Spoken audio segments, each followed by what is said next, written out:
Yeah, it's late February and we are looking at abundant sunshine with a weekend forecast of clear skies both day and night. And that is what we are here to talk about. We are getting ready to plan our weekend of astrophotography.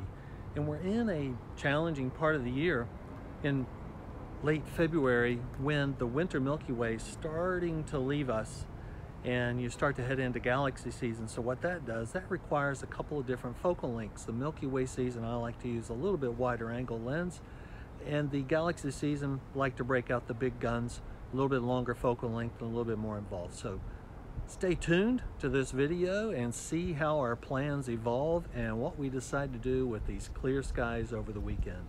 Thanks for joining us.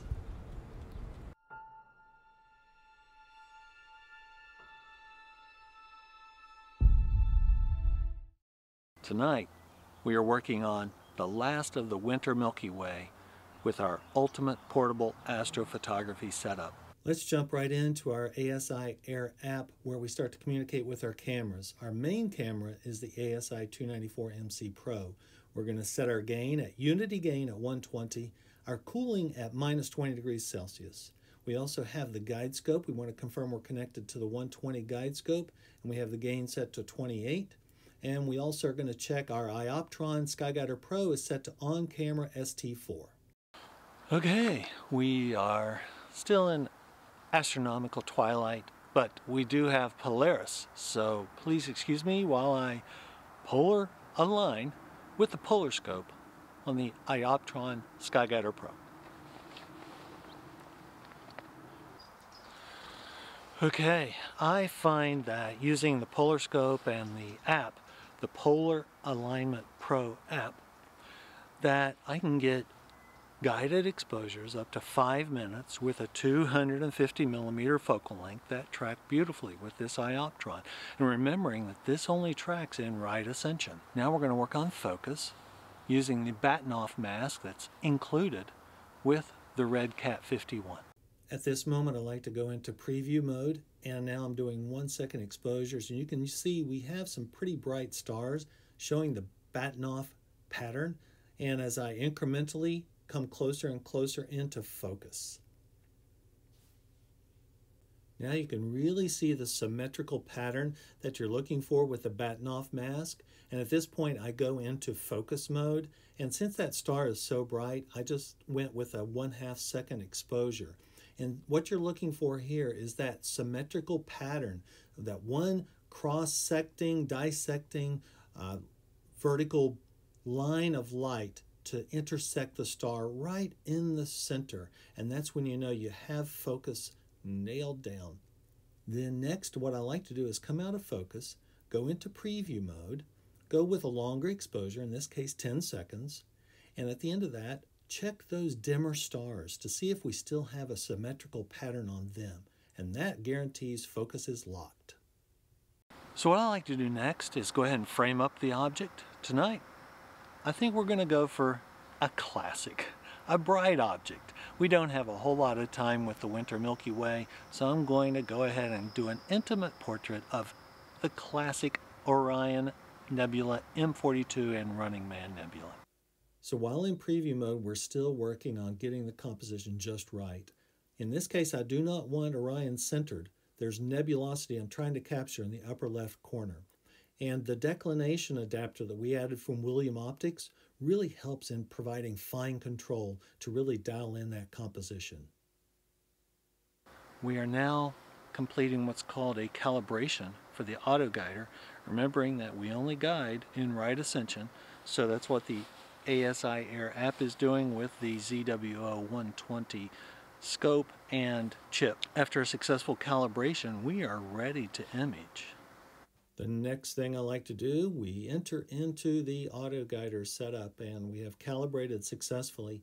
I like to let the auto guider settle in and monitor how accurately we are auto guiding. Again, remembering we do not guide in declination for the Ioptron SkyGuider Pro, so that's more of an indication as to how good our polar alignment was. In right ascension, you can see we're guiding very nicely. We're not seeing any major swings up or down. The key here is to not over guide, over correct, And that's why I have the RA aggressiveness set to 50%. And I'm taking a 2-second exposure. I would rather do a dimmer star with 2-second exposures than a brighter star. Now that auto guiding's working great, we like to go back and double check our framing, double check our camera settings, make sure we haven't changed something we've got to change back. And now we're ready to set up our auto run sequence. The auto run sequence is where we set up all the exposure parameters. So we're going to rename the file for M42. We're going to set up our exposures for 5 minutes or 300 seconds. We are binning at 1, and I think I'm going to start with 5 sequences of images here, and they are light frames that we're going to be taking. Auto guiding is doing well. It's under 1 arc second. I know the seeing was supposed to be potentially iffy tonight, so I think we're good to go. So we are ready to start our exposures for the evening. Once we have our auto run sequence input, then we simply start the exposure, and that'll start our first of the sequence of 5.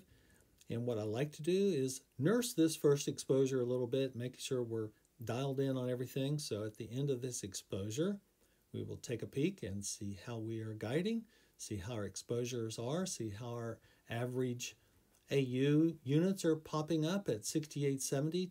The histogram's very adjustable here, but you can see that our stars are looking pretty nice in our 5-minute exposure. Then I also like to play around with the histogram adjustment. This is a linear adjustment, but I like to make sure I'm getting the nebulosity exposure that I'm looking for, because I know that's what I'm going to eventually enhance in the image, and it looks like we're getting exactly what we want. What a great night that was under the stars. We got about an hour and a half of image acquisition for the M42 complex, but only getting an hour and a half doesn't quite do an image justice by itself. So I may look younger to you than I am, but I've been doing this a while, so I have a lot of data to pull from. So what I did, I added this 1.5 hours to some of the data I had from just a couple of months ago that I took with the Canon RA on the William Optics Redcat 51.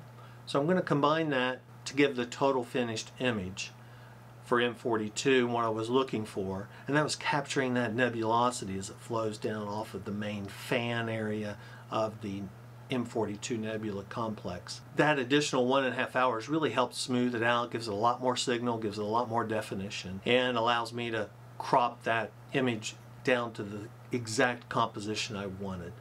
And it's my best M42 to date. One of the things I'm going to talk about in the next video, a few top-level image processing ideas that I used on this image. I'm going to share the image with you here at the end of the video so you can see the finished product, but the next video on the channel is going to be top-level image processing, and I'm going to do a little retrospective review of imaging M42 over the years, from the film days all the way up through to today's modern technologies and processing. So that's it for this video. I thank you so much for watching. We have a lot to come on the channel, so please subscribe today. Don't forget, please comment about anything you'd like to have covered in future videos or any questions you have about this one in particular. I'd love to interact with you on this as we all strive to improve our astrophotography techniques and image acquisition skills and processing in this great hobby called astrophotography. So thanks so much for joining me. Thanks for watching, and until next time, clear skies.